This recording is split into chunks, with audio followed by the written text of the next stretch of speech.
Hola, muy buenos días a todos, compañeros, maestros, alumnos, queridos, amados de Radio Info.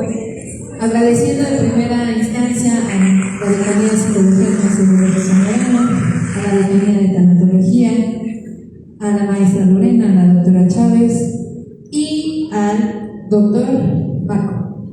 Muy buenos días, pues el día de hoy vamos a platicar con el maestro Gilberto desde la psicología, que aquí tenemos muchos psicólogos y estamos en formación, maestro Gil. Entonces era necesario platicar con un tanatólogo, felicitándolo también al maestro Gilberto y a la maestra Nelly por el día 3 de noviembre, día del tanatólogo.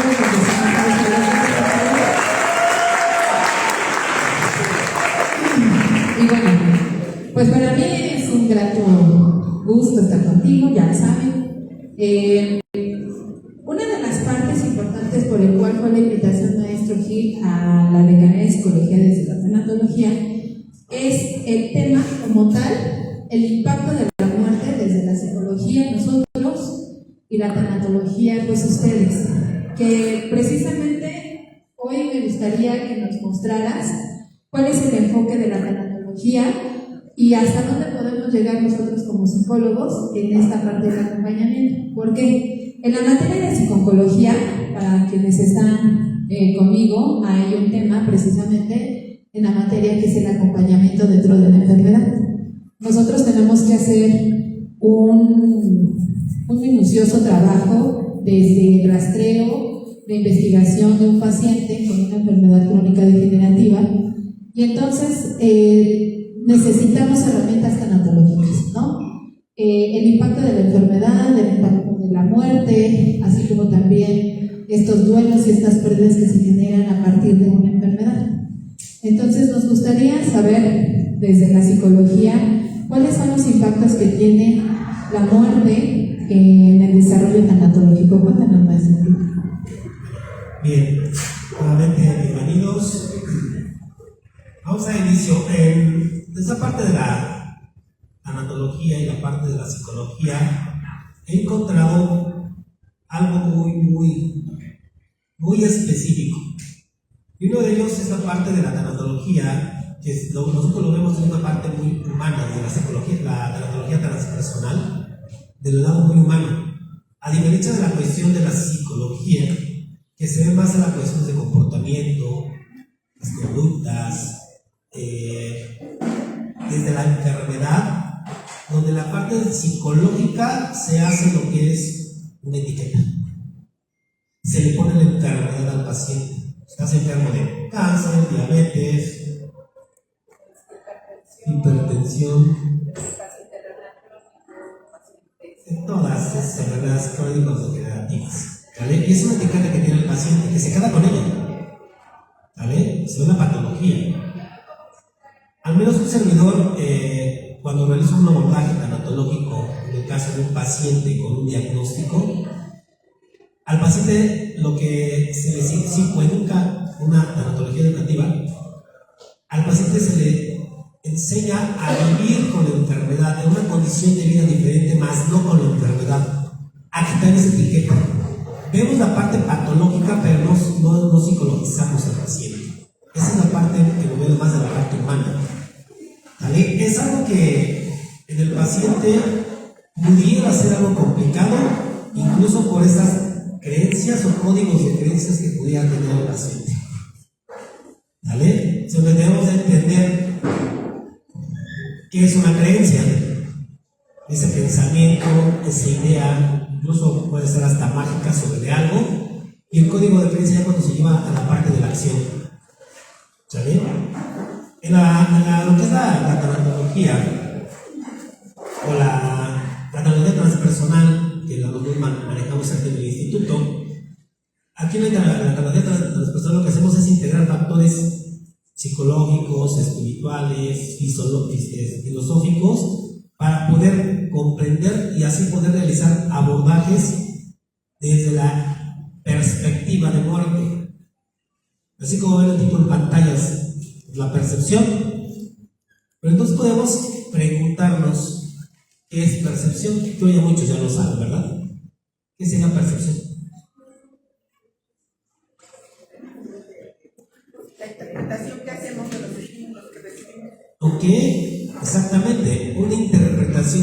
de la muerte. Si lo vemos desde un contexto totalmente histórico, cultural, geográfico, todos vamos a tener una definición o un concepto de muerte. Vamos a dar incluso nuestra propia conceptualización a la palabra muerte. Entonces, si vamos a ver esta percepción, la muerte desde la psicología y la tanatología, sería un tema muy ambiguo. Porque entonces, digo, hay conceptos o definiciones de muerte, pero tú cómo lo concibes. Desde lo que tú traes, desde lo que tú sabes, de lo que has vivido, ¿qué conceptualización le darías a la muerte? Entonces, en ese contexto, la percepción de la muerte tiene un impacto muy significativo en los individuos y comunidades completas, ya que al enfrentarse a todo esto hacia un final de un proceso de vida, lo que hacen es que incluso mencionábamos algunas enfermedades crónico-degenerativas, estaríamos hablando desde la tanatología transpersonal de un proceso de duelo anticipado. Y cuando la persona llega con nosotros, ¿qué sabe? Una persona que tiene diabetes sabe que se va a morir. Una persona que tiene cáncer no se diga, peor tantito. Ya, es sinónimo de muerte. ¿Ok? Debo enseñarles a todas estas personas a vivir con la enfermedad. Entonces, desde este concepto, lo que hacemos en el enfoque tanatológico transpersonal, consideramos la muerte no solo como un evento biológico, sino como una experiencia profundamente significativa que puede influir en la vida de las personas de diversas maneras. Las creencias culturales van a influir en lo que son la percepción de la muerte entre lo que podría variar significativamente a diferentes sociedades. Este enfoque que estudia la muerte y el proceso de morir, que no solamente hacia eso nos dirigimos, sino también a los procesos de vida. A una persona con una enfermedad, enseñarle a tener una calidad de vida, enseñarle a vivir con la enfermedad. Aún estando con esa condición, a tener una calidad de vida diferente, porque se puede tener. Claro que se puede tener. Aquí también, desde la teoría transpersonal, ocupamos los aspectos psicológicos, incluso desde un enfoque cognitivo-conductual, para poder enseñarle a esta persona a vivir en esta condición. Desde este enfoque que les hablo, es una perspectiva muy holística, integrando aspectos psicológicos, emocionales, espirituales y sociales. Si hablamos de la cuestión espiritual, lleva esa carga de lo transpersonal, ir más allá de esta persona. Muchas veces el enfermo se pregunta, ¿por qué? ¿Por qué a mí? ¿Por qué tengo esto? Cuando empezamos a trabajar con algunas técnicas del paciente llegar, ¿de dónde viene? Técnicas que de las personas preguntamos un genograma y que vemos en su historia de vida hacia sus generaciones hacia atrás, ya hay predisposición genética, que también de acuerdo a la personalidad de cada individuo, está predispuesto a alguna enfermedad. Y todavía esta persona deja de cuidarse adecuadamente ante esa predisposición que se tiene, de más imagínense. ¿Ok? Entonces, según esta disciplina, la tanatología, la muerte no se considera, al menos yo, Gilberto Cruz Hernández, no lo considero como un evento físico, sino también como esa transición significativa que puede ofrecer oportunidades de crecimiento personal y espiritual. La muerte la define como ese proceso natural que implica la transformación del ser humano y hace énfasis en la importancia de la conciencia y la experiencia subjetiva en el momento de la muerte, así como en la conexión con dimensiones mucho más amplias. Este enfoque sugiere que la muerte puede servirse como un paso hacia una nueva forma de conciencia, permitiendo a los individuos explorar sus propios sentidos, propósitos y significados de vida. Lo que hace también la tanatología transpersonal es promover la idea de un acompañamiento a personas en procesos de duelo y a aquellos que están enfrentando su propia muerte, donde se debe ser compasivo, incluso autocompasivo y respetuoso, reconociendo sus creencias y experiencias personales, ya que desde este enfoque lo que vamos a nosotros a buscar o lo que pretendemos es facilitar una comprensión mucho mayormente más profunda hacia una aceptación del ciclo de la vida y la muerte, promoviendo un sentido de paz y de trascendencia. Entonces, esta percepción de la muerte va a variar significativamente incluso entre culturas y va a estar influenciada por diversos factores. ¿Cuáles podrían ser los factores? Pues creencias religiosas, tradiciones espirituales, valores, normas sociales, contexto social, educación y conocimiento, y incluso hasta la psicología individual. Entre las creencias religiosas podemos ver, más adelante voy a ahondar un poquito más hacia grosso modo, que las diferentes religiones van a ofrecer diversas interpretaciones sobre la vida después de la muerte, hacia un juicio final o hacia la reencarnación, lo que podría afectar a las personas a cómo enfrentar o afrontar la muerte. Porque entonces de lo transpersonal estaríamos hablando que entonces esos códigos de creencia en cierto momento, cómo estarían conflictuándome lo que va a hacer o va a dificultarse su existencia o al final de su existencia. Las tradiciones y rituales, las prácticas funerarias, los ritos funerarios ante una pérdida y tal vez hacer un proceso de duelo. Esas conmemoraciones, esos ritos funerarios que sabemos que son muy elementales porque pueden llegar a provocar un alivio. Pueden. Por una investigación que estoy realizando, también estos ritos funerarios tienen sus desventajas totalmente. ¿Vale? Pero también vamos a ver que están reflejados también los valores y las actitudes hacia la muerte en estos ritos funerarios. Los valores y normas sociales, culturales sobre la muerte, sobre ese luto que se tiene que llevar ante una pérdida, esa expresión del dolor y el tratamiento a esos cuerpos inertes influyen en cómo se vive la muerte en cada sociedad. Desde el contexto social, esas experiencias históricas, guerras, pandemias, cambios sociales. De hecho, vamos teniendo una pandemia donde modificó mucho esta parte de los ritos funerarios. Dejaron de tener, quien perdió a algún familiar, dejaron de tener ese cuerpo inerte, poder darle esa despedida. ¿Y qué pasó? ¿Cómo fue que impactó en su sitio? Usted nos va diciendo desde la psicología, ¿qué pasó? ¿Qué hubo ahí? Eso marcó algo que podríamos actualmente crear nuevos paradigmas, un nuevo enfoque de acompañamiento, moldear esta forma en la que la cultura podría percibir la muerte y de cómo la podría relacionar en nuestro ahora. Va a ser una educación, es un conocimiento, que en este lado de la tanatología nosotros tenemos muchas áreas por abarcar. Incluso proporcionar accesos de información actuales sobre la muerte, sobre la salud, este proceso de morir, esos acompañamientos, estos ritos funerarios, que van a poder influir en la comprensión y aceptación de este fenómeno llamado muerte. Una palabra que a muchos y a una sociedad, demasiado individual o colectiva, causa miedo.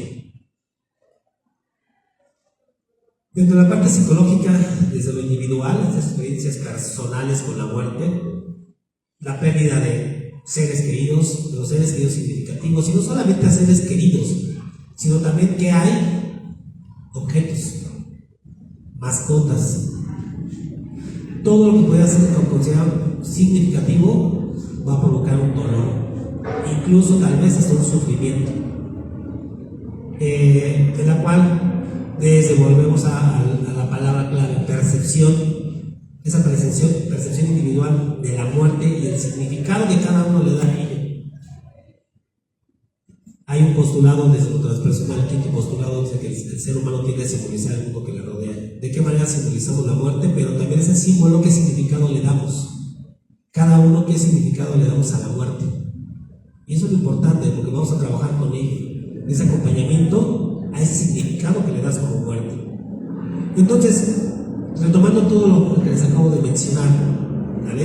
Todos los factores van a interactuar de manera muy compleja, donde vamos a poder dar un lugar más amplio a una variedad en la cual a este enfoque de la muerte de diferentes contextos: educativo, religión, cultura, sociedad, y creo que puedo seguir todo el resto del día mencionando múltiples factores.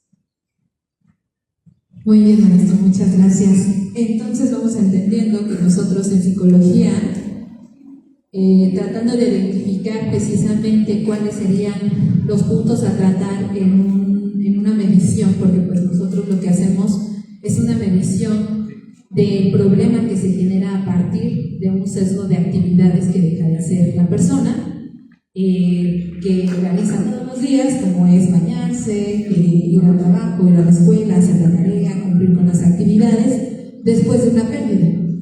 Entonces, probablemente el paciente puede llegar al consultorio con una situación de una pérdida física, también con una pérdida de la salud, puede llegar con una deficiencia de percepción del porqué de la muerte, como mencionabas, y entonces a la psicología le corresponde medir. A la psicología le corresponde generar una investigación trabajando en el sentido de identificar en cuál de las 4 estructuras está teniendo el sesgo emocional, social, económico, desde la parte educativa, que está dejando de ir a la escuela, o está teniendo ciertas situaciones que le impiden por la situación de experiencia que acaba de vivir, no lo está dejando cumplir con sus actividades. Para ustedes entonces la tanatología abarca una educación para la comprensión de la vida-muerte, de la enfermedad, en este caso nosotros desde la psicología que trabajamos en noveno, y igual en la psicología de la vejez, que nosotros trabajamos vejez, y vemos también el enfrentamiento de la última etapa del desarrollo de Erik Erikson, y vamos también observando que hay necesidades que nosotros como psicólogos tendríamos que observar desde la tanatología, ya que nosotros vamos a hacer esta medición, vamos a hacer hasta experimento de algún método de acompañamiento, pero se queda ahí en ese sesgo. Eso es lo que voy entendiendo con lo que tú nos estás mostrando desde tu tanatología transpersonal. En este sentido, uno de los puntos que más me he encontrado con mis alumnos es el hecho de que no sabemos aún todavía identificar estos códigos de creencia de una manera más profunda. Lo vemos como muy subjetivo, como bueno, esta forma es de creer o de decirlo de esta manera, como que lo vemos muy a lo social. O sea, como que no le damos esa, como tú ahorita que te estoy escuchando, no le damos esa validez a lo que el paciente podría creer, sino nos quedamos con el término de la vida por la parte biológica, deja de funcionar el cerebro, dejan de funcionar los órganos y a partir de ese momento, vale. Entonces, el paciente, el doliente, va a estar trabajando a partir de una necesidad de lo que no pudo hacer, de lo que quedó pendiente, en algunos casos he escuchado hasta decir, es que en pandemia no le pude dar todos estos ritos funerarios como los que tú mencionabas, y entonces el paciente se queda precisamente anclado en esa idea de que no hizo bien las cosas, precisamente porque hay un código de creencia que se necesita hacer para poder estar en paz, ¿no? Entonces eso no lo deja estar en sus actividades cotidianas, no lo deja trabajar, no lo deja ir a la escuela, no lo deja tener una socialización, porque está anclado en ese código, en ese pensamiento, nosotros en ese pensamiento, en esa idea totalmente de que algo no estuvo bien hecho, y entonces nosotros solamente lo vamos a medir y vamos a trabajar sobre esa sintomatología que se tiene a partir del trauma o de la vivencia, de la experiencia que se tuvo en ese momento de la muerte. ¿Tú qué dices, maestro? Mira, si lo vemos de esa manera en la cuestión psicológica, pues estaríamos hablando de la cuestión emocional. ¿Qué le estaría generando la cuestión emocional? Que es más lo que ven. Nosotros aquí en la parte de la tanatología, la analogía transpersonal, no sería ver incluso la emoción. Sí, identificamos la emoción, pero ¿qué es lo que le está generando la emoción? ¿Qué es lo que más le va a hacer daño a este paciente o a esta persona que vamos a estar acompañando? Porque entonces, si vemos que el origen, desde donde existe la pérdida, no solamente va a ser en su momento actual, en su hora presente, con el acontecimiento. ¿Cuántas personas, y creo aquí todos, levanten la mano, a quién le enseñaron a perder? Todo es ganancia, todo es ganar. Trabaja para que seas alguien en la vida, estudia para que seas alguien en la vida, prepárate para que ganes más dinero, X, Y, Z. Y aparte esos códigos de creencia que entonces desde pequeños, desde niños, incluso desde la infancia, hay pérdidas que el ser humano, y en un momento que ya hay este impacto, deja de ser consciente, no tiene conciencia de ello. Toda nuestra vida es a pérdidas. Siempre es ganar, y va a ser una parte de la negación. Algo perdí, busco cómo reemplazarlo, cómo desplazar ese dolor para evitar el sufrimiento. Entonces, si empezar de lo que estaba escuchando, entonces es esa parte en donde va la etiquetación, va hacia la parte de estigmatizar a la persona que esté en duelo por ciertas características específicas, o por la parte de la sí, más la etiqueta, el paradigma, lo que tengas de esa persona. Entonces dejaremos de ver a la parte del ser humano, este ser humano, que entonces ¿qué es lo que está sintiendo? ¿Qué es lo que está pasando en la persona? Dejar de ver la etiqueta que estás moribundo. Voy a poner como ejemplo a Gilberto para que no digan que se está muriendo su papá, se está muriendo su mamá, su hermano, su hijo, su hija. Al que se le está muriendo su familiar. ¿Vale? Verlo desde ese contexto, tomar en cuenta toda esta parte de sus códigos de creencia, como esos códigos de creencia que tienen arraigados desde la infancia o cualquier etapa del desarrollo que pueda estar. ¿Qué es lo que le está afectando en ese momento? ¿Qué le impide llevar a cabo ese proceso, incluso ser consciente y esa aceptación hacia la muerte? Porque entonces veríamos también que va a hacer todo lo posible o va a agotar todos sus recursos porque el familiar que esté enfermo o él mismo que esté enfermo, por seguir en ese plano existencial, ¿a costa de qué? Si vamos a la parte médica desde su función es hacer todo lo posible por preservar la vida, pero puede ser incluso desde una parte muy deshumanizada. Entonces, lo que vamos a hacer nosotros como tanatólogos es promover la idea de la muerte vista, como les mencioné hace un momento, de esa transición o transformación de un lugar a un final absoluto. Porque si vamos a la parte de la creencia, más bien a la ideología o la creencia o el código de creencia, es que tengo que estar bien. ¿Para qué? Allá está arriba, para que alcance la gloria, para que alcance la paz eterna. Y hoy vamos a ver otro tipo de otra religión, incluso la reencarnación, dependiendo qué es lo que lleva todo esto.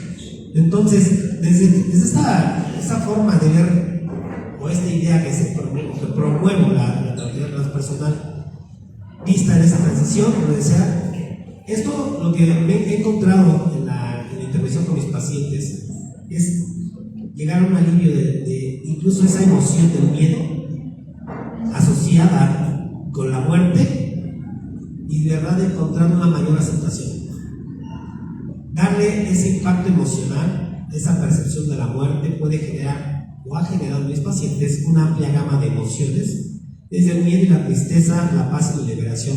Incluso les digo, abraza tu emoción, siéntela, te vas a sentir vivo. No pelees con ella, no luches con ella.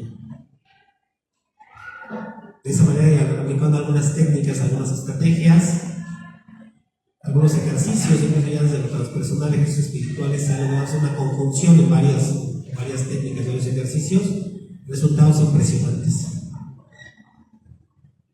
Se ha modificado en los pacientes la percepción de la muerte, esta que genera, como les mencioné, esta gama de emociones, en la cual hay un aumento de la conciencia. Este enfoque también puede llevar a un aumento de la conciencia sobre la vida misma. Realizan una reflexión hacia la muerte, donde las personas pueden reevaluar sus prioridades, valores y relaciones, llevándolos a vivir de manera más plena y auténtica. Ok. Y en psicología, nosotros vamos a trabajar precisamente con un informe clínico a partir de lo que se muestra el motivo de consulta con el que va a llegar el paciente, ¿no? Una parte importante que sí nosotros realizamos es la información acerca de cómo han sido en otros momentos las enfermedades hasta las pérdidas. La historia, en las historias anteriores, nosotros trabajamos con las pruebas, si en algún momento esta persona ya ha tenido como tal un duelo patológico, y entonces buscamos y rastreamos a partir del motivo de consulta cuáles serían las posibilidades con las cuales se va a poder trabajar ese paciente. Entonces, nosotros sí trabajamos con esta parte de cómo está la emoción, cómo se considera la emoción, la frecuencia, la intensidad, la conducta, que precisamente no es el rasgo de la conducta, sino la conducta es lo que ha dejado de hacer y lo que aún sigue haciendo. ¿Qué pasa cuando esto lo deja de hacer? Cuando deja de ir a trabajar, sabe que se tiene que levantar a las 8 de la mañana, no se levanta y se levanta a las 8:30 y entonces llega corriendo al trabajo y te van diciendo que esto no, que ya no puede llegar tan tarde, va teniendo retardos, va perdiendo sus premios, va perdiendo la puntualidad, va llegando tarde a mi clase y entonces vamos disminuyendo el porcentaje de evaluación, etcétera, dependiendo de la situación en la que se encuentra. Nosotros vemos lo más cuantitativo, lo que se puede observar a partir de una medición. Nosotros medimos, por ejemplo, la parte de la inteligencia, la parte emocional, la parte de la familia, podemos medir la parte sexual de pareja, hacemos precisamente mediciones desde lo que no se está presentando con una actividad cotidiana cuando dejó de hacerla. Buscamos y rastreamos precisamente cuál sería la posibilidad de la patología que se está registrando a partir de la pérdida. Y por lo que voy entendiendo, en tanatología se observa la pérdida de hoy, pero también se observan las pérdidas que fueron anteriores a esta. Nosotros trabajamos con lo de este momento, se trabaja con la conducta del hoy, y ustedes se van más hacia atrás, es lo que voy entendiendo, maestro Gil. Y claramente nosotros hacemos una presunción diagnóstica, ya sea con el CIE-11 o con el DSM-5-TR. Eso es lo que nosotros vamos haciendo de este lado de la psicología. Ok, nosotros también tomamos en cuenta toda esa sintomatología o todos esos criterios diagnósticos del DSM, pero la gran diferencia es que no ponemos la etiqueta. Dentro de todo esto, nosotros en el proceso del duelo podemos encontrar un duelo patológico. ¿Y cómo vamos a tomar en cuenta esto? Por la duración del tiempo. Pero no le voy a decir que está depresivo. No le voy a decir que generó un TOC o nada por el estilo. Toma en cuenta todos esos criterios diagnósticos para poder saber por dónde trabajar y por dónde entrar. Incluso desde qué enfoque voy a ocupar con el paciente. Les mencionaba hace un momento, la mayor parte de los casos, los enfoques que se trabajan desde una visión de lo cognitivo-conductual. Es lo más adecuado, pero no para todos es lo mismo. Entonces, aquí en esta parte de la etiqueta, desde la parte de lo transpersonal, si hablamos, como menciona la maestra, que conecta con otro evento, por eso me hice referencia por momento, todo el tiempo, desde niños hemos tenido pérdidas. Incluso cuando nos fuimos separados de mamá, se nos fue alejando del seno materno, desde ahí hay pérdida. Desde salir del útero de mamá a llegar al seno existencial, ya hubo una pérdida. Y no la hacemos consciente. ¿Y sucesivamente vamos a ir. Entonces, durante todas esas pérdidas, ¿qué sucede? Va a llegar un momento en su hora presente que vas a conectar hacia tu historia de vida. Lo que diría el primer postulado a otras personas, lo que se conecta junto se dispara junto.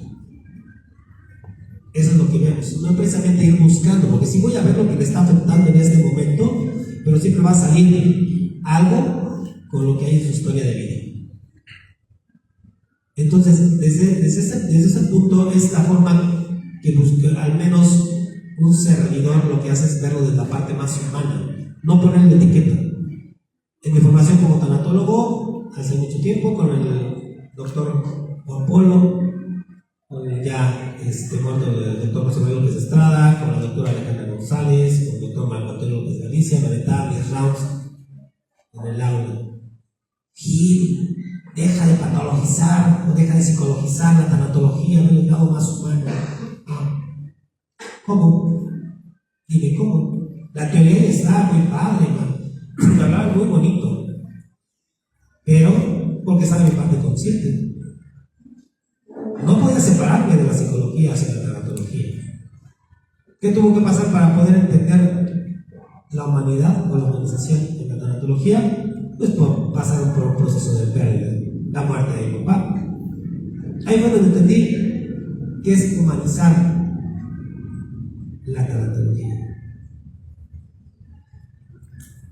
Tomamos en cuenta la emoción, sí, qué emoción se está manifestando, pero lo que más simboliza es qué sensaciones, las sensaciones que provocan esas emociones. Pues sabemos que las emociones duran solamente milésimos de segundo o segundos, 20 segundos creo que es lo que más dura, ¿sabe?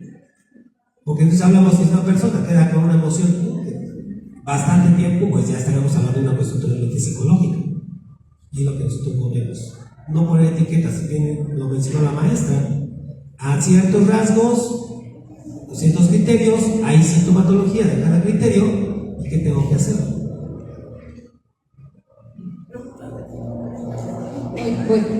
No. No se cayó. Por eso va a preguntar la compañera. Ok, muy bien. Pues al ir escuchando, maestro Gil, nosotros en psicología pues trabajamos esta parte como te mencioné, ¿no? La parte cuantitativa, nosotros tenemos que dar un resultado, nosotros tenemos que tener hasta un momento una discusión interna y externa de lo que está viviendo el paciente, hacer identificación de síntomas, identificar cuáles son las áreas de oportunidad del paciente, de cómo es que lo está percibiendo y la idealización de la figura que muere precisamente. La identificación de la cercanía que se tiene para entonces identificar qué rol le corresponde o qué rol le daba para que entonces sea una pérdida tan fuerte como la que está viviendo en ese momento. Es importante también identificar que la palabra muerte a nivel psicológico impacta dependiendo las experiencias que haya tenido en la misma. Comparto mucho contigo esta parte de que en la infancia, en la etapa de las primeras infancias, en la parte de la adolescencia, el cómo haya vivido de primer momento el impacto con la muerte va a traer bastantes, ¿cómo decirlo?, raíces para poder identificar en una etapa más adulta, por decirlo de una manera, la muerte de una u otra forma. Tiene que ver con lo cultural, sí, tiene que ver con lo social también, tiene que ver con la parte hasta de teorías que hemos ido trabajando en clase. Entonces, hoy considero que nosotros nos quedamos como un tanto lejos pero cerca de identificar cómo podría ser el posible acompañamiento de un paciente, porque nosotros nos quedamos en la medición, nos quedamos en la interpretación de las pruebas, nos quedamos en el cómo poder llegar a trabajar y en un posible acompañamiento. Nosotros nos quedamos ahí en psicología, como esta parte estructural. Y entonces tú mencionas, yo ya lo reviso eso que yo hago como psicóloga, y entonces tú podrías dar ya el método de acompañamiento tanatológico que le es viable al paciente. ¿Vamos bien? Sí, de todo esto, fíjense, hay algo que menciona la maestra desde la psicología, lo que provoca la palabra muerte. muerte. No creo que, yo creo y refuto que no desde la psicología social, en todo aspecto, la palabra muerte genera impacto. En cualquier ámbito, no solamente en el psicológico, en cualquiera. En una de las áreas de la tanatología, que es la educativa, aquí lo que se busca en esta área es la parte de la educación a la prevención, la orientación sobre la muerte. Lo que se pretende es ayudar a desestigmatizar este tema de la muerte para poder fomentar una cultura diferente. Sé que esto tal vez lo que voy a decir está muy fumado y se ve como pinky y se ve lo que está en el mundo. En la cual digo, hay muchas cosas que podemos hacer como tanatólogos, o ustedes como psicólogos llevan una materia que se llama tanatología y duelo para darles un panorama más amplio acerca de la muerte. Desestigmatizar esta palabra muerte. Tal vez cada uno de ustedes, desde incluso su código de creencias, su necesidad, modificar esta creencia para tener una conversación mucho más abierta y honesta sobre la muerte, porque es un tema que dice muerte y no quiero hablar de ello. Yo les puedo preguntar, ¿alguien tiene ya su testamento, decimos nosotros, tanatológico, su testamento de muerte? ¿Qué quieren que se haga cuando se muera? El Gilberto sí tiene su testamento y hay una fiesta, hay un grupo de invitados a la fiesta del Señor, donde se puede llorar, sí, lo que quieran llorar, pero además quiero fiesta, quiero alegría. Hay un pasaje, una parte de la Biblia que dice que el ser humano, cuando llega a este punto parafraseado, cuando llega a este plano existencial, se recibe con júbilo, y cuando se muera, cuando parte de este plano existencial, se debe despedir de la misma manera, con júbilo, y así lo es. La fiesta del Señor Gilberto tiene cierto número de invitados, no va a entrar cualquiera. ¿Y ahí qué tienen que hacer? Ya le dije, si es que vive mi señora madre, en ese caso, o sea, la de mis hijos, pero mis hijos, si no lo cumplen, vengo y les dan las patas. Código de creencias. Entonces, dentro de esto, de la psicología, la tanatología educativa, lo que se pretende es poder llevar un enfoque más saludable y proactivo frente a una pérdida. Esta educación y sensibilización desde la tanatología transpersonal, lo que buscamos es promover la educación sobre la muerte como parte de la vida. Pero aquí, cuestionarnos de qué manera podríamos hacerlo. Hay tantos elementos o tantos factores que incluso talleres, cursos, diplomados, hasta una maestría. Pero creo que nos falta ir un poquito más allá de ser más realistas, de poder hacer, de decir, o ser más consistentes, más enfáticos hacia algo para poder generar ese impacto educativo sobre la muerte. Modificar esos talleres, esos cursos, todo eso, hacerlo parte actual. Acabamos de pasar el día de Muertos. El mexicano nos reímos de la muerte. Esas caracterizaciones.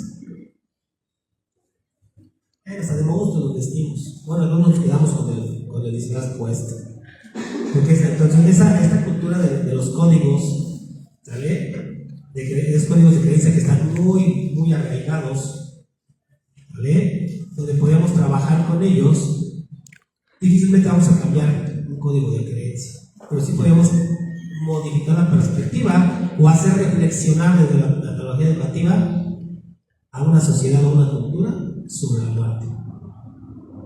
Y ahorita les platico acerca de los ritos funerarios. Muy bien, maestro.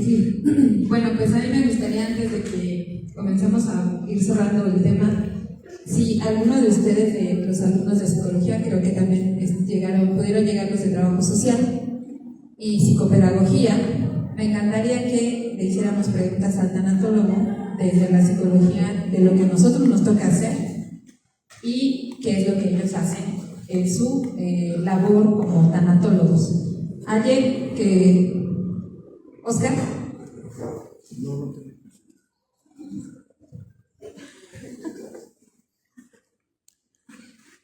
Profe, ¿cómo hacer para que la gente normalice la muerte? finalmente que, como usted dice, darle otro precepto, que la entienda de otra manera, y finalmente llegar a normalizar la palabra, lo que conlleva. ¿Qué se recomienda? Yo creo que la palabra muerte está normalizada, todos sabemos que es muerte. Sabemos que hay un proceso vida-muerte. Lo que no hacemos o lo que no ha hecho la sociedad es concientizar la muerte. Podemos incluso decir que tenemos un código, una caducidad, pero no sabemos cuál. Ahí está, pero puedes buscarla y vas a encontrar la fecha exacta. Hacer esa concientización de la muerte sería esa parte, o generalizarla, sería algo más consciente, hacia una percepción de muerte, verla como un aspecto de incluso esa conexión con un amplio sentido espiritual. Y espiritual no refiriéndonos a la cuestión de ideología, nada que ver con la religión. Es algo más allá de, donde al momento de encontrar o hacer que la persona se reencuentre con su lado espiritual, lo que va a hacer es encontrar ese consuelo incluso en su creencia sobre la vida después de la muerte. ¿Qué hay más allá de? ¿Alguien sabe qué hay más allá de la muerte? Nadie lo sabe. Lo sabe solamente porque una ideología no lo ha dicho. Porque sí no lo sabemos. Desde esto lo que nos va a permitir es poder afrontar esa pérdida con una perspectiva más esperanzadora, hacer conciencia sobre la palabra muerte, como ese proceso que es inevitable, todos vamos a morir, pero ¿cuándo? No, y trabajar incluso ese miedo, esa emoción que te pudiera generar la palabra muerte. Incluso podemos preguntar ahorita aquí a los compañeros del auditorio, ¿qué te genera la palabra muerte? Alguien escucha muerte, ¿qué genera la palabra muerte? Tal vez alguien pueda conectar si tiene algún familiar enfermo, o tiene alguna condición de salud, no sé qué pudiera tener. ¿Qué te genera? Eso es lo que se puede trabajar para hacer concienciar, pero la palabra muerte está generalizada. Que le damos otro significado, ¿de qué otra manera le podemos llamar a la muerte?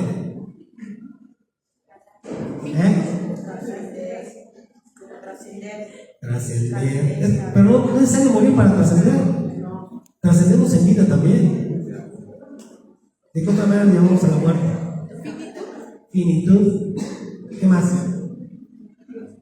¿Qué más? Descanso. ¿Qué más? ¿Qué se nos hace más cómodo decir?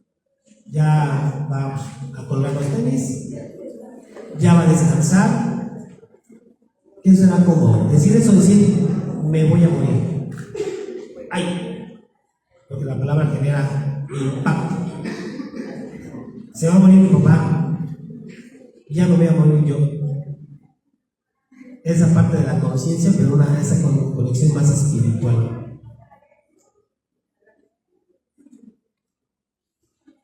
¿De qué manera se le puede, desde la tanatología, se le puede acercar a un niño a la muerte sin que sea algo traumático como para algunos, que ahorita no se puede hablar ni de la palabra porque genera tanta ansiedad y miedo? ¿De qué manera a un niño se le puede acercar para que crezca con las bases suficientes para aceptar de alguna manera la muerte? Háblale como es, como niño.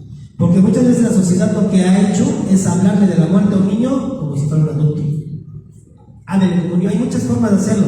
Dentro de la tanatología tenemos un autor que revisamos, Jorge Bucay, que habla con cuentos. Háblale de un cuento a un niño y te puede entender el proceso de muerte, esa transición de vida a muerte. Incluso cuando he impartido la materia de niño ante la muerte, a mis alumnos les dejo realizar un cuento para explicarle la muerte a los niños. Por ahí tengo un cuento que una alumna en Montevideo hizo. ¿Montevideo? No recuerdo. Montevideo hizo un cuento precioso con una mascota explicando la muerte. Y maravilloso, y funciona muy bien. Cuando ese trabajo lo pido para enseñarle al niño qué es la muerte, ha funcionado también con adultos. Desde esa negación de decir que yo no me voy a morir, porque a veces creemos que somos como Munra, inmortales. No somos inmortales, somos mortales. De esa manera puedes hacer. Háblale como niño. Y incluso pregúntale al niño, él cómo concibe la muerte. ¿Qué él tiene como concepto de muerte de niño? y desde ahí le puedes agarrar. Esa es la forma, el tip que te puedo decir para que se le haga a un niño. Pero falta psicodicarlos de los otros como adultos. Comparto lo que dice el maestro Gilberto, pero también contestando a tu pregunta. El humano a lo largo de su vida pasa por distintos tipos de duelos. Y el especialista en tanatología nos ayuda a tener una mejor percepción de estos acontecimientos. En el Instituto Mexicano de Psico-Oncología estudia la maestría en tanatología. Con más de 46 generaciones egresadas, somos tu mejor opción. Llámanos 55 63 93 11 00 en Montevideo y 55 63 93 20 00 en Tlalpan. O 55 68 19 20 00 en Tláhuac. O visita la página www.impo.org.mx.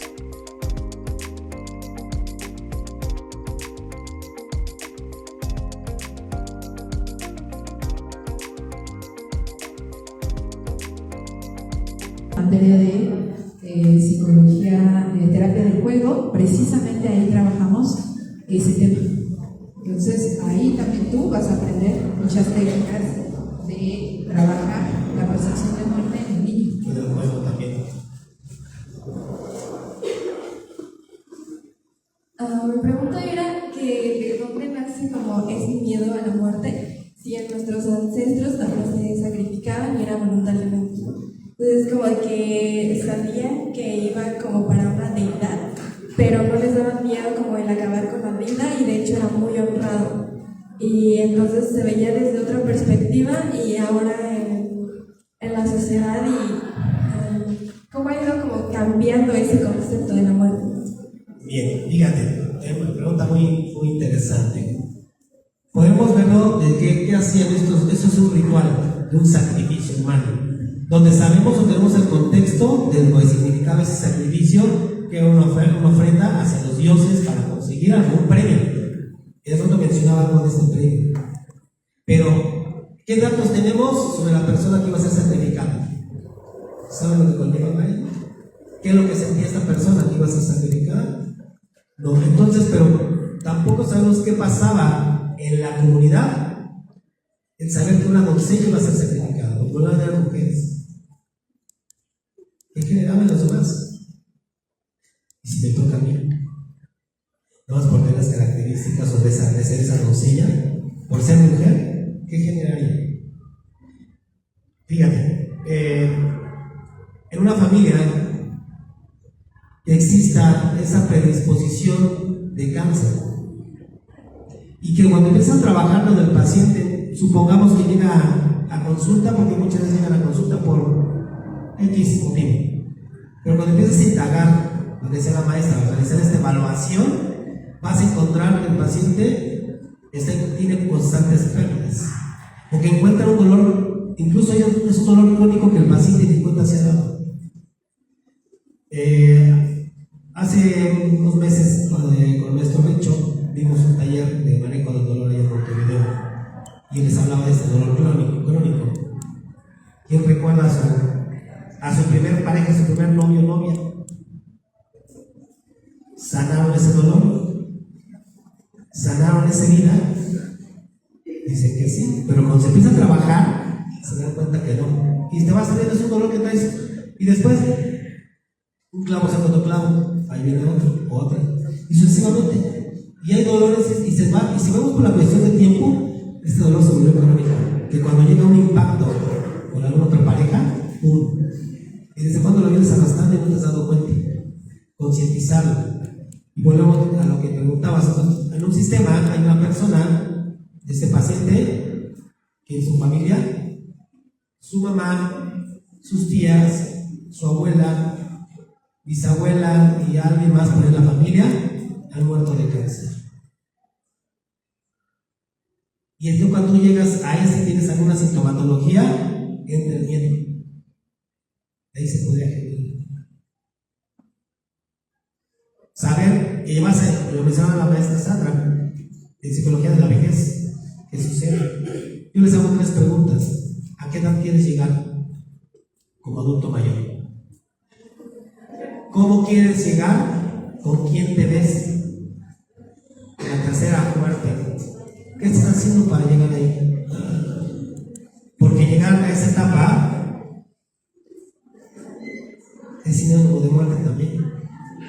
Y más si empiezas a ver que tus contemporáneos ya se están muriendo cuando me toca. Ahí podría surgir ese miedo hacia la muerte.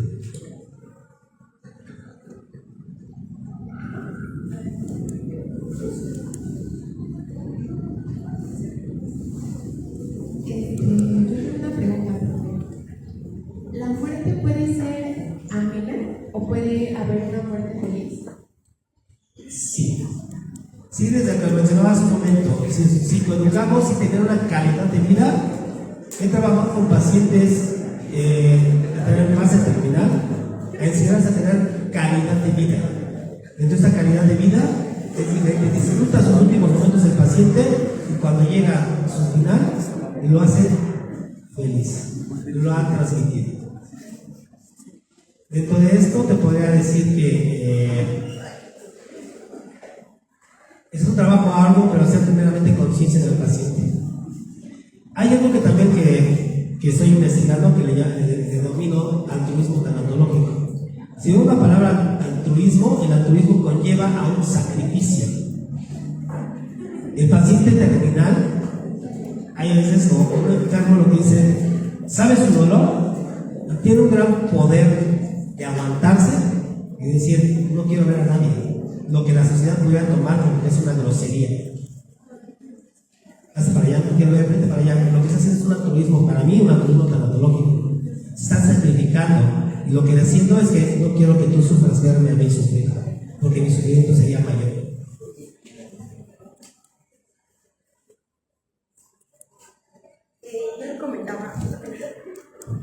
Yo le comentaba a la maestra Leti que muchas veces no nada más es el miedo a la palabra muerte, porque todos sabemos que nos vamos a morir, sino el miedo es cómo nos vamos a morir. O sea, el miedo es de que, como usted menciona, habla de una calidad de vida. ¿Por qué? Porque dices, ¿qué estás haciendo ahorita en tu presente para llegar a tu futuro de una manera que no tengas enfermedades? Porque, pues, como hablábamos, calidad de vida no es lo mismo a tener un estatus social, porque se confunde a una calidad de vida. Y muchas veces no la tenemos, o se vienen las enfermedades genéticas por parte de la familia, como lo menciona usted, el cáncer, y a veces es eso, el ¿cómo voy a morir? Y cómo han llegado pacientes, profe, a su consultorio que tienen miedo, no sé si le ha tocado que le pregunten, que tengo miedo, no tengo miedo de morirme, sino ¿cómo voy a morir? Sí, ahí también es un totalmente sistémico el por qué. Va a depender también de la cuestión de la parte afectiva como está el núcleo familiar. ¿Sí? Te comento un caso. Esta persona, 43 años femenino, ¿está sola automáticamente o está sola? Se percibe sola, porque no lo está. En la cual, ante una situación, por una pequeña lesión que tuvo, iba a tener pensamientos de muerte. O sea, se le vino a la mente muchísimas cosas. ¿Y ahora qué hago? ¿Con quién estoy? Y si hubiera quedado aquí, ¿a quién le hablo? Pero es percepción que está solo. Cuando me marca, realmente le hago saber que está sola. Desde su percepción, dice, le pude haber hablado a X, Y o Z. Y si no viene, pues es una percepción, es una interpretación. Tal vez en ese momento sí pudieran asistir. Es un contraste totalmente, ¿sale? Y ese miedo se fundamenta de muchas formas. Incluso vas al doctor por algo que tienes. Dígame, por ejemplo, yo tengo una rinitis alérgica. Me recomiendan que tengo que ir al otorrino. Pero me empezaron a decir, y a lo mejor que tengo que operarte de qué, cojiguetas, qué cosas de mi narecita. Dije, órale, simplemente tenemos una sintomatología, vamos al doctor, el doctor te manda a hacer estudios de gabinete, simplemente te mandan esos estudios, ya genera algo en ti, hay una emoción, pero esa emoción es la sensación de esa emoción es la que te atrapar más, y es con lo que vamos a trabajar cada día. Bueno, yo quiero compartirles que sigo vigente moviéndome dentro de un hospital como enfermero de varias décadas. Pero a mí me llama la atención y quisiera preguntarle al maestro aquí si usted pudiera referirles a los muchachos que están terminando sus carreras de psicología un referente jurídico, maestro, en el cual ellos puedan revisar y leer textualmente para que ellos cobren fuerza de su presencia social dentro de un ambiente sanitario donde las personas están falleciendo? Porque mi experiencia que les quiero compartir es que está limitada, está restringida la entrada y salida de familiares en momentos tan importantes donde se están acomodando cosas a nivel psicológico. Esa es una. Y son trámites muy largos.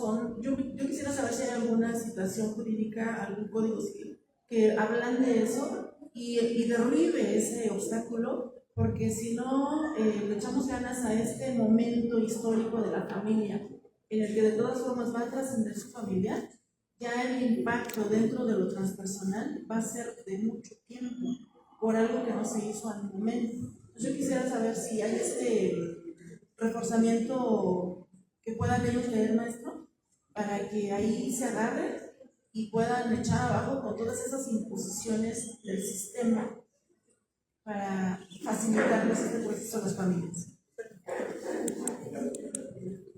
Vamos a esperar un momentito, vamos con la maestra Andrés y resuelves. ¿Qué tal? Son varias cositas. Mira, luego, un poco, en efecto, las voces de psicologizar ciertos aspectos, la educación, la vida del paciente, se han escuchado, pero a mí me parece que están intercalando, hay de una manera muy diferenciada, la intención de patologizar y psicologizar. En efecto, yo me pronuncio que en realidad tenemos que psicologizar más la existencia humana, más las convivencias, más las miradas sociales, la educación, pero hablamos de una psicología racional. Cuando tú planteas el psicologizo para verlo desde una dimensión humana, pareciera entonces que lo psicologizado no es humano. Y bueno, es un contrasentido. O sea, la psicología, en esencia, si bien la definición amplia, casi universal, es la observación de la conducta de los organismos, donde el humano aparece en esa condición de organismo, es difícil pensar que hagamos una psicología sin una mirada humana. Más bien el punto es qué tipo de psicología estamos planteando en esa perspectiva o en esa descripción, colaboración de significados. Esa es una parte. O sea, si la puedes ampliar, por favor. Y la otra, que es bien interesante, en efecto, comparto que no terminamos de entender la pandemia. Cuando hablas de la ausencia del cuerpo, esto, bueno, no se les entregó el cuerpo por cuestiones de prevención, ¿no?, de evitar contagios, pues lo que ocurre es que tendemos a explicar las cosas con metáforas, ¿no? Eso lo dice un filósofo de Manuel Wallerstein. Cuando no tenemos la comprensión de las cosas o algo que nos lleva a la certeza, tendemos a recurrir a metáforas, ¿no? ¿Has comido iguana? ¿A qué sabe? Apoyo. ¿Has comido tortuga? ¿A qué sabe? Apoyo. Aludimos a situaciones que recrean la realidad, a eso me refiero con la metáfora. Entonces, a mí me parece que quizá en la condición del cuerpo ausente, en la muerte para los dolientes, lo que podemos percibir es equipararlo, no sé, a una situación muy grave en nuestro país, que son los desaparecidos. O sea, la incertidumbre de qué le pasó a mi familiar, ¿no? Porque además cuando fallecían en el hospital, pues te informan que murió, pero no lo volviste a ver jamás, porque en algunos casos nos entregaron las cenizas. Entonces, pues está muy cercano a construir una metáfora muy parecida o equivalente a cuando la gente pierde un ser querido y no tienes de verdad la certeza de que ya nunca va a estar, lo cual prolonga enormemente, digamos, la complejidad cognitiva de ajustar qué es lo que está pasando ahí. Y una de las cosas que me ha llamado la atención en la tanatología es ¿por qué demonios la deseconomizan tanto? O sea, hablan de una general lo social. No. Hay claras diferencias en experimentar la muerte de un ser querido siendo pobre o teniendo recursos, ¿no? Lo que yo digo, los pobres nos arrojamos a la caja, lloramos, estamos con el muerto la noche del velorio, luego los ricos se van, lo ven de otra forma, lo ven una condición incluso muy operativa, práctica, pero bueno, es como un reclamo. ¿Por qué le han dado tanto, o sea, tan ausente los aspectos económicos que son clave?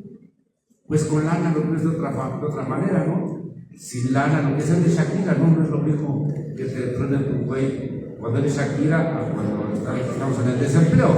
No es lo perder un ser querido en el desempleo que teniendo la lana suficiente para un montón de generaciones.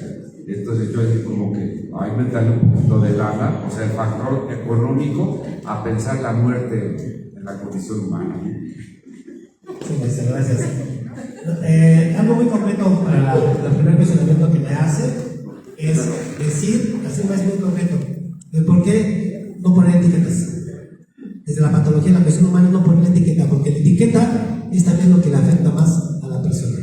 Estás depresivo, cualquier trastorno es lo que afecta más a la persona.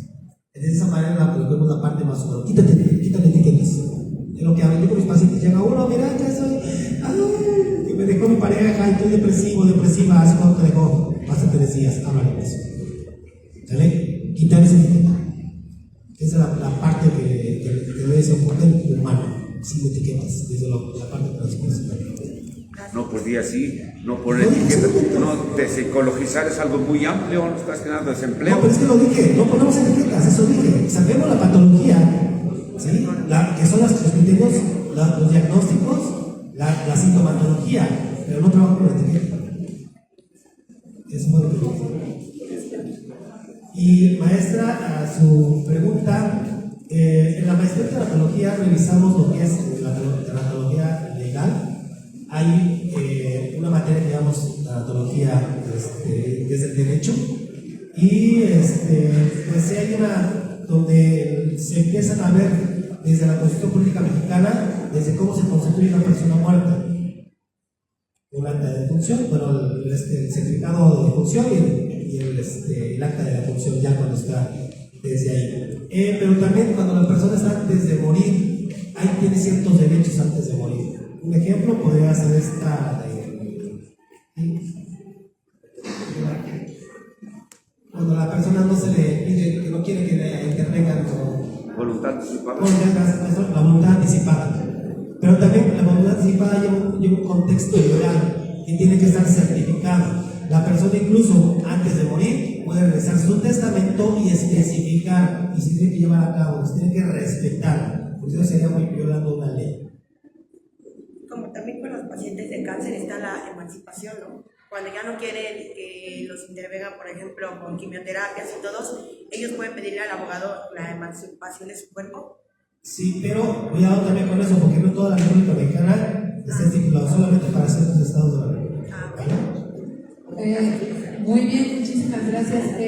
Igual que siempre, vamos a tener que hacer el 2, porque, pues sí, porque no nos dio tiempo, ya aquí Mari ya está aquí, que ya. Entonces, ¿qué les parece si para febrero trabajamos con el segundo? Porque sería importante que ustedes ya traigan ciertas preguntas y vamos a trabajar sobre ese punto. Para sus preguntas desde la psicología, claramente yo siempre lo he mencionado en el aula, nosotros nos quedamos cortos para poder dar un acompañamiento eficaz. Entonces, necesitamos la maestría sí para poder dar un buen acompañamiento, para poder hacer un buen trabajo, porque si no, nos quedamos solo en la medición y en lo que acabamos de mencionar, que vemos siempre en las aulas. Muchísimas gracias, maestro Roberto, muchas felicidades.